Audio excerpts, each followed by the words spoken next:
He didn't laugh out loud. That would have been crude.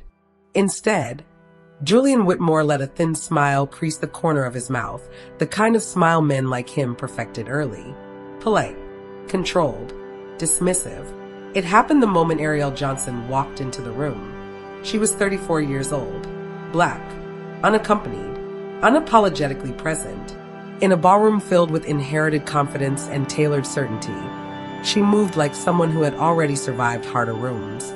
Julian clocked her instantly, not because she stood out, but because she refused to blend in. And in that split second, surrounded by men who looked like him, spoke like him, and had always been rewarded for it, Julian made a quiet assumption. She won't last. That assumption would dismantle everything he believed about power, success, and himself. New York City has a memory. It remembers who was allowed to build and who had to fight for space inside what was already built. For Ariel Johnson, confidence had never been celebrated. It had been questioned, labeled aggressive, interpreted as defiance. She grew up in Baltimore, raised by a mother who worked double shifts at a public hospital and a grandfather who kept his dignity pressed and sharp like his Sunday suits.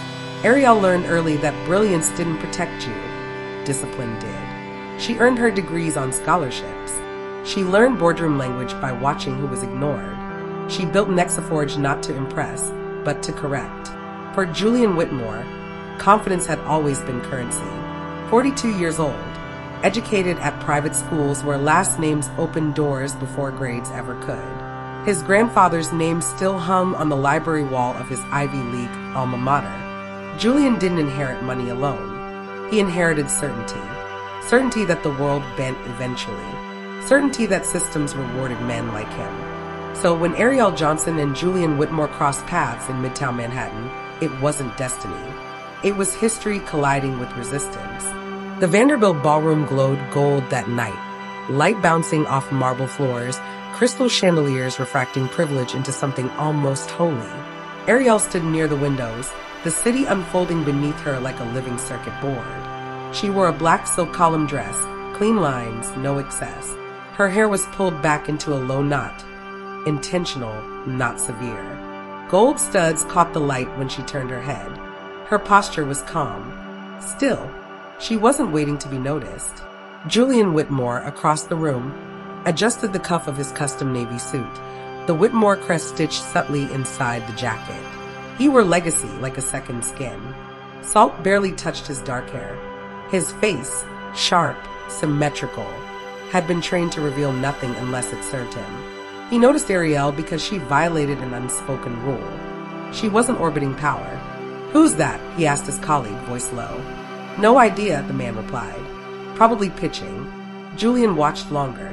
"She's not hunting." That intrigued him. He approached with the confidence of someone who had never been told no. "You're not circulating," Julian said, extending a hand. Ariel accepted it, her grip firm, her expression unreadable. "I'm observing. Most people here are selling something. I already built what I came to build." That gave him pause. "Julian Whitmore," he said, expecting recognition. Ariel Johnson. No awe, no shift. "Bold," Julian said. "But markets aren't sentimental, especially to newcomers." She studied him, not his face, but the space he assumed belonged to him. "So am I." Later that evening, Julian stood with his circle, hedge fund managers, tech heirs, men whose confidence came pre-approved. "I'll fund her exit," Julian said lightly. 6 months. Laughter followed. The bet was sealed. Nexaforge was never designed to be loud. It was infrastructure, software that mapped supply chains, exposed inefficiencies, and revealed where profits quietly fed on underpaid labor. It made executives uncomfortable. Funding slowed. Meetings ended with compliments and no follow-up. Emails arrived late, or not at all. Ariel noticed patterns others missed. The same firms blocking her had quiet ties to Whitmore Capital. She never confronted it publicly. She adapted. She wore tailored neutrals to meetings. Minimal makeup, calm voice, controlled expressions. Not because she needed to, but because she understood the optics of survival. At night, alone in her Brooklyn apartment, she studied market data while the city hummed outside her windows. Meanwhile, Julian watched from afar. This is just how it works, he told himself. But something bothered him. He replayed her interviews, noticed how she never raised her voice, never rushed her words. She's disciplined, his analyst said. Julian frowned. Discipline breaks. But even he didn't fully believe it. Before the story goes any further, if narratives of Black resilience, quiet dominance, and systemic resistance speak to you, make sure you subscribe to Melanin Chronicles. These are the stories history tries to soften. We tell them the whole. Now, watch what happens when patience meets pressure. The shift didn't come with headlines. It came with results. Nexaforge launched a beta quietly. No press, no spectacle. A mid-sized logistics firm signed on discreetly. Within weeks, their inefficiencies surfaced like exposed wiring. Savings followed. Then another company. Then another. Ariel stayed invisible on purpose. Julian felt the shift when Whitmore Capital's quarterly projections dipped. Small. Uncomfortable. Who's disrupting this space? A board member asked. The screen illuminated. Nexaforge. CEO Ariel Johnson. Julian's jaw tightened. For the first time, the bet wasn't amusing. It was personal. They met in a glass-walled conference room overlooking the Hudson. Daylight stripped the illusion from everything. Julian wore a gray suit this time, no crest. His face showed fatigue. He wasn't used to acknowledging. Ariel wore a cream blazer, her posture relaxed, her expression steady. You planned this, Julian said, not accusing. Realizing. No, she replied. I prepared. You could have partnered with us. She met his eyes fully now. You never offered a partnership.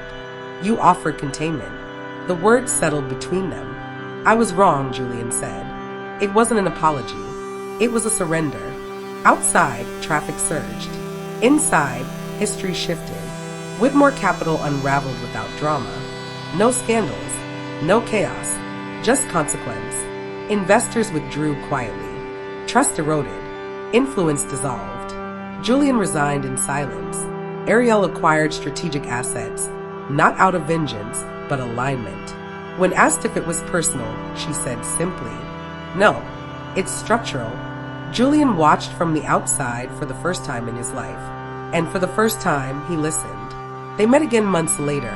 No boardrooms, no stakes. Just two people shaped by different histories. I didn't lose because of you, Julian said. I lost because I never learned to see past myself. Ariel extended her hand. This was never about you, she said. It was about space. New York moved on, but the story didn't fade.